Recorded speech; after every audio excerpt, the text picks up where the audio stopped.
Eye contact. It's a tricky one. When you overthink it, it can feel forced and unnatural. When it's done well, it has the ability to establish rapport, build empathy, and emphasize ideas.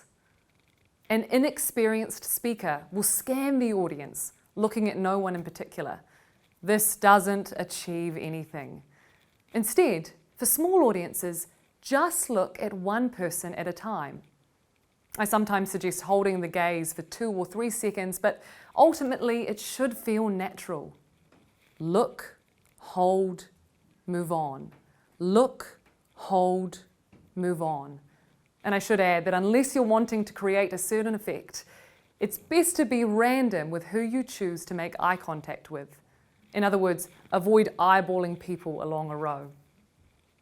The key here is you're not looking over their heads or at a spot on their foreheads. You're looking directly into their eyes.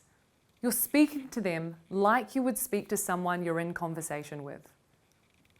For large audiences of, say, 200 plus, it's a bit different. You might be able to look directly into the eyes of those nearer the front, but for the majority of the audience, it's going to be difficult to connect with them as individuals. Instead, mentally divide your audience into sections. Then look at one section at a time. Even though you aren't making eye contact with specific people, those that are in that particular section will get the impression you are looking at them. But remember to share the love. Avoid favouring one section over another. Eye contact can also be used to create certain effects. If, for example, you have a key phrase you really want to emphasise and you're presenting to a smaller audience, use deliberate eye contact to intensify your idea. For example, if we want to equip our children for the 21st century, then our education system has to change.